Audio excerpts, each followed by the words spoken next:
my name is Tatum Borealis, and if you've been recommended even one of my videos, you can probably tell that I have a really fun time putting together a thumbnail. Making thumbnails for my videos is one of my favorite things, and it's one of the most important things here on YouTube because it is literally the biggest part of your video when someone goes to click on it. If you watch a lot of YouTube, it's pretty easy to tell a newer YouTuber from a more experienced YouTuber based off of thumbnails alone.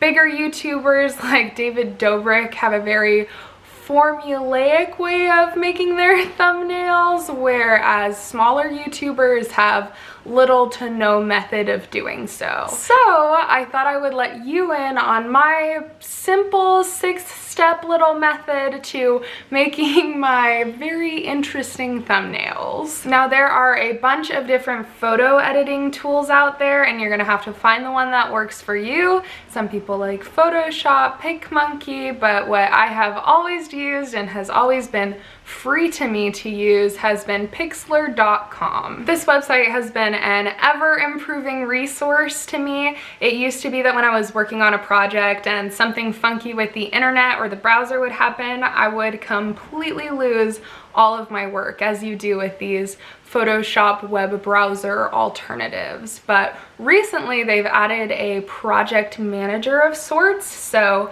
even if I close out of a tab accidentally, I can just come right back to what I was working on, and I am thrilled. So let's get into the nitty-gritty of making our very clickable thumbnail. A very important kind of pre-step that we have to do is have some creative inspirations in mind, like ideas for the composition and ideas of what images are going to appear in the background and forefront of our thumbnail. A really easy and effective hack for this step is looking at some other thumbnails that have been very successful and trying to replicate them. I know for my Quest G video, I had originally thought of replicating a very Cody Ko style thumbnail where it would just be Cody Ko standing and right beside him would be the subject of his video.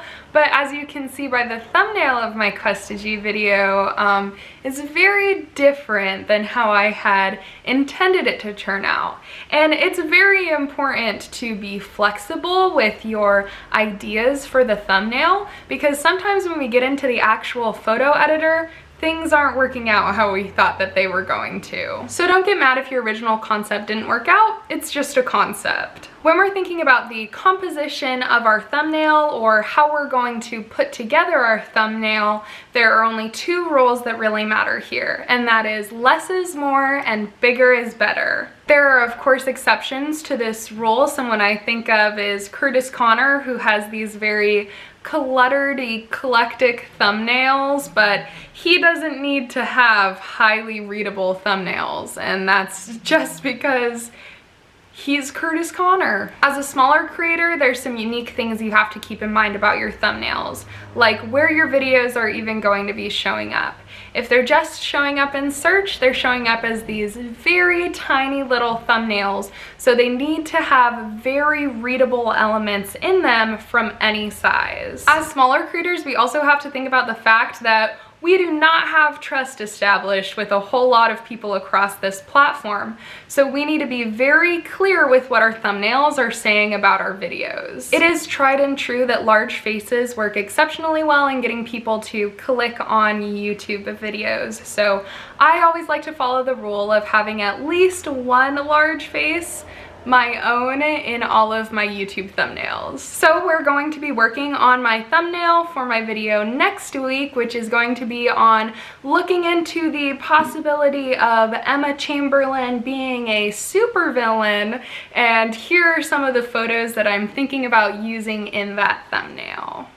Okay, so now comes the cringiest part of all of this, believe it or not, and it's going to be making our YouTuber faces, or the overly expressively faces that we are going to try to use to get someone to click on our thumbnail to figure out what the heck is going on. To me, it's the cringiest part because I spent a whole lot of time looking in the viewfinder trying to make sure I look absolutely perfect because the thumbnail in a YouTube video in itself is this thing that is permanently on the internet forever, so I don't want there to be anything I wish I could have changed before I post it. Okay, let's get started. I, as a commentary channel, usually like to go for a kind of WTF expression on my face because the subjects of my videos are usually people who I am absolutely confounded by the stupidity of. Right now I'm going to pull up those photos I mentioned possibly using in the background on my laptop so I kind of have a better idea of what I am going to be posing in front of.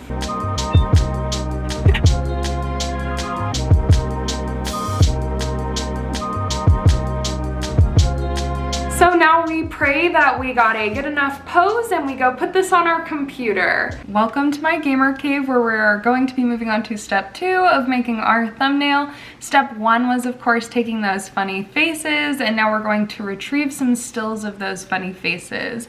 My computer is running on the operating system of Windows, so the application I'm going to be getting those stills through is going to be the Photos application. So in my Photos app, I'm going to click on the edit and create option on the video that our funny faces are in for this thumbnail, and I'm going to select the save photos option to save a frame from the video. So we're just going to scrub through some of the footage and try to find some funny faces that we wouldn't mind permanently commemorating on the internet.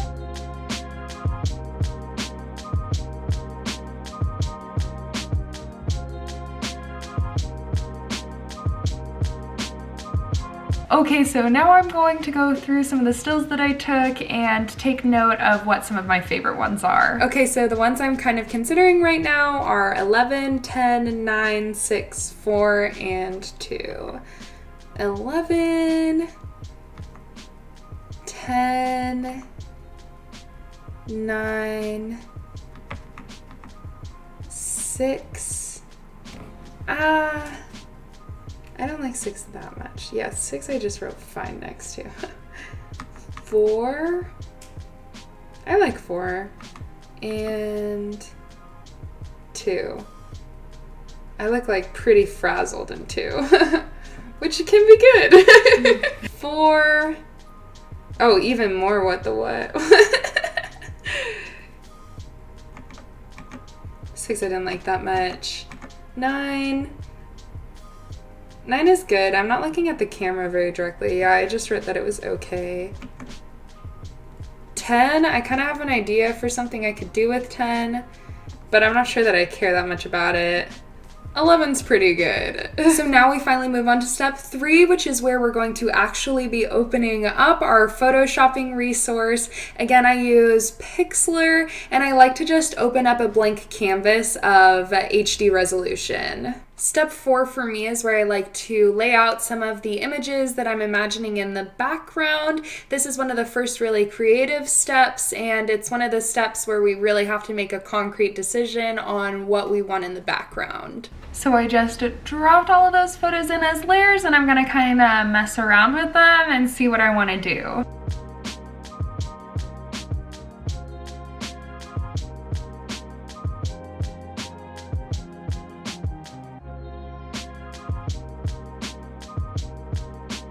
Okay, so step 5 for me is where I go ahead and actually finally make a decision on which of my big faces I want to include in the forefront of the thumbnail. So right now I'm kind of torn between moment 4 and moment 11, so I'm going to do a little bit of a rough cut and figure out which one I actually like best on the thumbnail. So now that I have a face picked out for the forefront of the thumbnail, I'm going to play around with the background again once more to make sure everything back there is exactly how I want it. So now that I am satisfied with my background, the final little tasks in step 5 are going to be completely getting yourself cut out and color correcting yourself so that you don't look out of place from the background. For both my color correction and my cutting out, I like to do it by hand / eyeball slash Logitech mouse. Step 6 is where we do some of our final touches. This is where we can add things to the top of our image, such as emojis, text, arrows, and circles. Think of added little touches that can potentially add some interest to your thumbnail. So that was hopefully a pretty detailed look into how I do one of the thumbnails for my videos, completely start to end. If you enjoyed this video or got some information out of it, please leave this video a thumbs up and a comment on maybe some of your tips and tricks or questions you might still have on photo editing for YouTube thumbnails. Thank you so much for watching. I hope to see you here next week for my video on whether or not Emma Chamberlain is a supervillain. So subscribe, maybe turn on the bell for notifications, and I'll see you here next week with hopefully not a different color of hair.